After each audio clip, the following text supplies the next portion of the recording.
Welcome to Jazz Time. JazzTime.com is an online store that buys, sells, trades authentic luxury watches. We make these videos so our customers can easily choose the best watch for themselves in the comfort of their own home.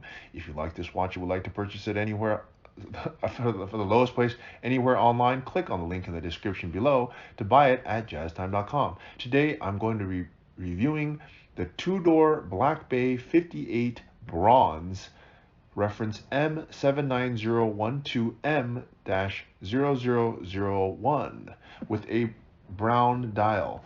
I will tell you a little bit about the history of the Black Bay, then tell you about the case, bezel, dial, bracelet movement, finally try it on and give you my thoughts. So let's start with the Black Bay. Now, Black Bay is Tudor's premier sports line. I would say it's their most sought after sports line, and it's the most recognizable sports line. Of course, they make many different lines of or collections of watches, dress watches, and sports, the Pelagos, etc. But I would have to say the Black Bay is their, let's say, Submariner of their collection. It's their most recognizable. It's been out for quite some time, and the bronze version, which is what you see here, has not been out for very long. I want to say just a few years. Now, it's actually even a surprise to me that the watch is made of bronze. It's not a very common material that watches are made out of because they tarnish. Now, they tarnish and they start to oxidize. Now, that's not necessarily a bad thing because the look of this watch, the idea is that it has this vintage look, kind of like an old boat. Now, the first to really come out with a bronze watch was Panerai, which makes sense because they had sort of Italian Navy roots and diving roots in their watches.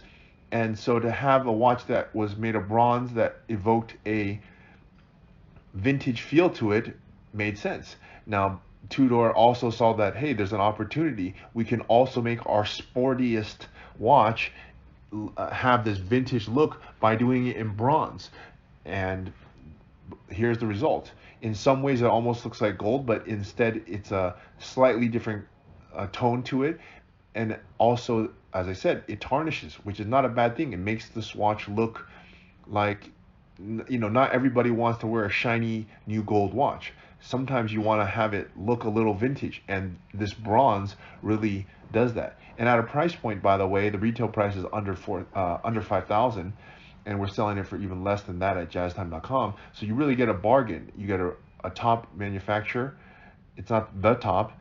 Rolex owns Tudor, by the way, so you can imagine the quality that goes into Tudor. Yes, it's not, they don't do the standards exactly to Rolex, otherwise it would be a Rolex, but the standard is quite high considering that they are owned by Rolex, kind of like Lexus and Toyota, if you will.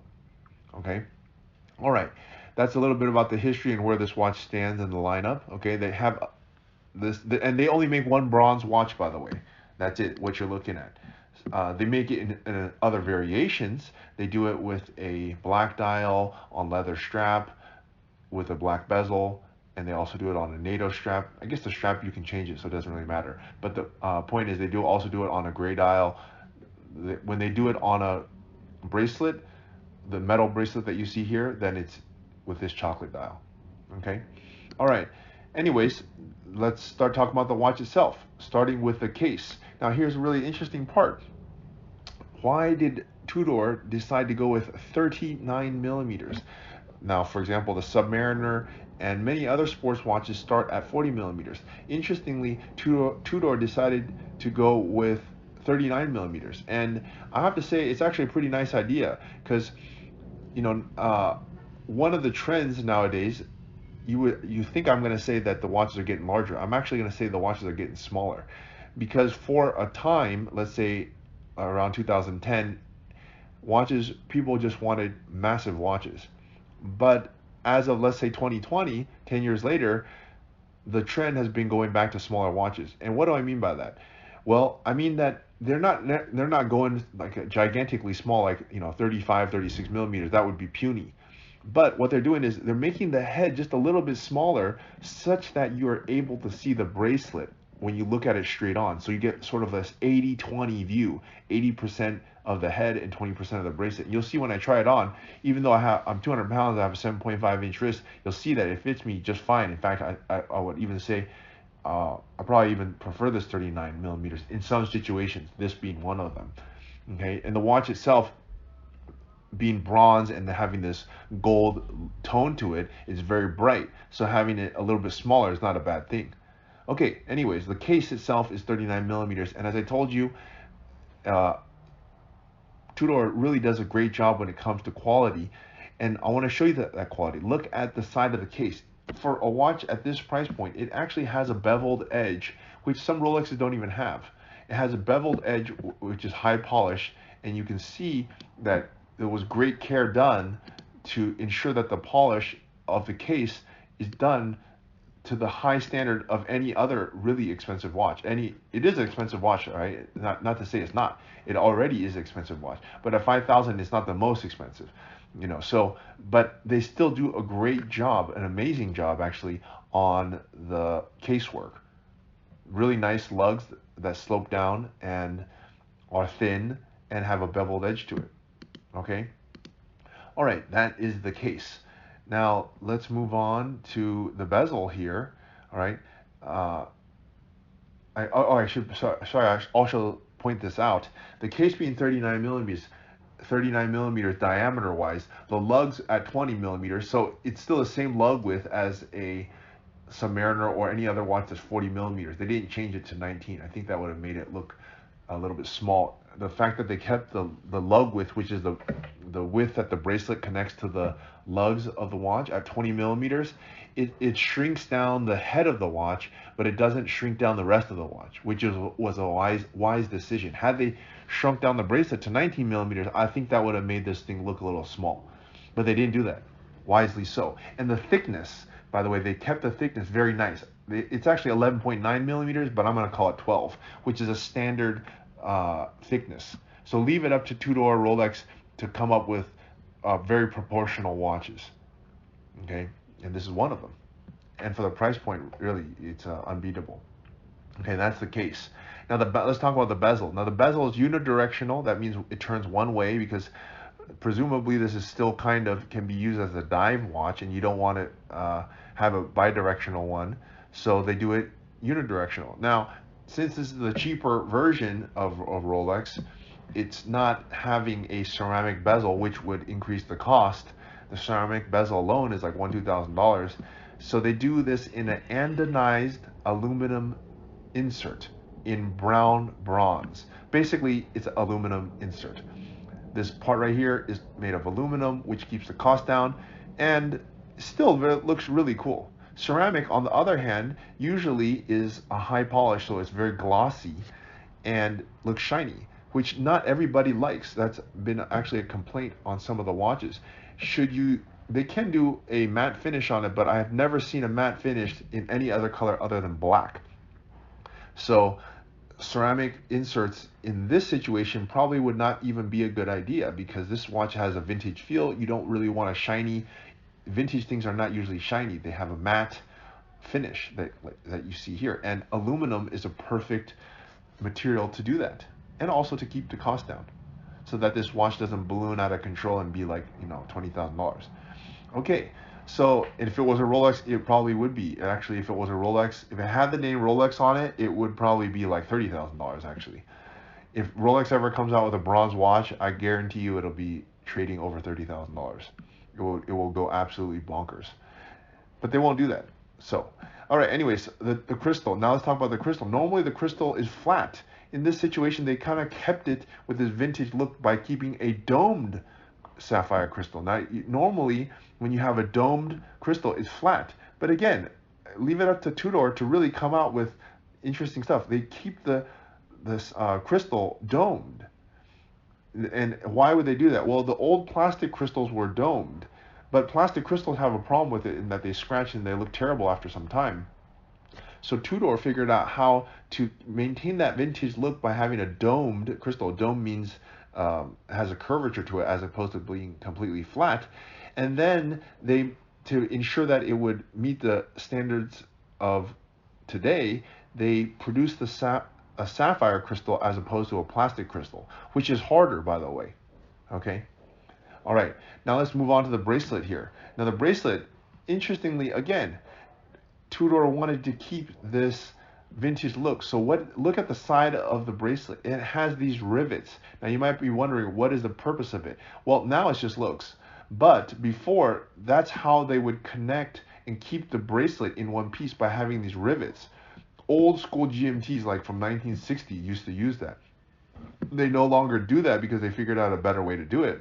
But that's how they did it back then. And it serves now like as an aesthetic part to the watch to really make it look vintage. I have to say I like it a lot. And as I said, if Rolex were to do this, I mean, this watch would be 30 grand.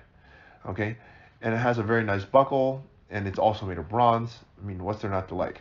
All right, now let's move on to the movement here. The movement is a caliber MT5400, and at this price, it's actually COSC certified. That means that it's certified to ensure that it runs to the spec that it should. And at this price point, as I said, under $5,000, and even less than that at jazztime.com, I mean, you're really getting bang for the buck. You know, if I were to choose a watch at $5,000, this would be the watch I would choose. And let me tell you this, the next thing, it has a power reserve of 70 hours. Now, for those who don't know, I want to give you a little context. Before 2020, most Rolexes were, or before the new movement came out, I should say, almost all the watches were 48-hour power reserve. Same with Tudor. But I believe AP back in 2017 started producing their new movements, and all of them had 70-hour power reserves. Big dogs such as Rolex realized that and started upping their game to also produce 70-hour power reserves, and that trickled down to their little brother, the Tudor, and now Tudor even has 70-hour power reserves. You know, interestingly enough, Patek Philippe has 45 to 55-hour power reserve. It's crazy. Even Tudor is having power reserves longer than big names such as Patek Philippe. And what is a power reserve? What is the purpose? Well, the practical aspect is that you can put down the watch, pick it up 3 days later, and it'll still work. The other aspect of it is that the higher power reserve, it means that the motor or the engine, the movement, the caliber of this watch is more efficient. A more efficient movement runs longer. Okay, all right, that's enough about that. Let's try this watch on my wrist. So I'm 6 foot tall, 200 pounds. I have a 7.5 inch wrist. And as I said, this 39 millimeter does not make the watch too small, because I believe that the bracelet is 20 millimeters, which it is. That's what I believe makes this watch continue to look still with some good sportiness and heft to it, and 39 millimeters. Okay, and I think this is a great looking watch. It's just for the price point. We're selling it, you know, as I said, less than retail at jazztime.com. But by the way, that price could change at any time. It doesn't constitute a contract, so don't call us complaining like the price changed. Well, the price changes when the market changes. So, but anyways, it's still a good price, and it is the market price. So my point being, yeah, it's a great watch. I think for the price point, and it just looks really cool, and it's very unique. So look, if you want to buy this watch, go to jazztime.com.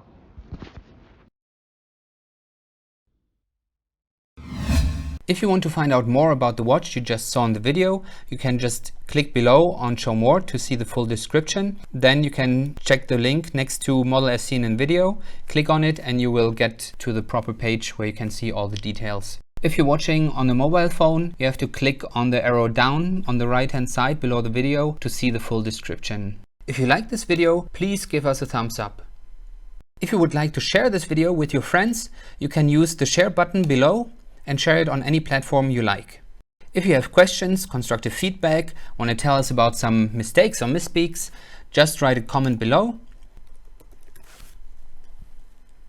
If you want to see more videos like this, you should subscribe to our channel and visit our channel page where you can find all the videos. And if you're interested in a specific watch brand, you can check out our playlists. If you want to check the price for a watch or want to buy one, remember at jazztime.com you always get a steep discount, so you should check the prices with us. If you want to know the price for a specific watch, just go to Google, type in jazz time, plus the brand, model, and the details you're interested in, and Google will find the right page for you. Thank you for watching.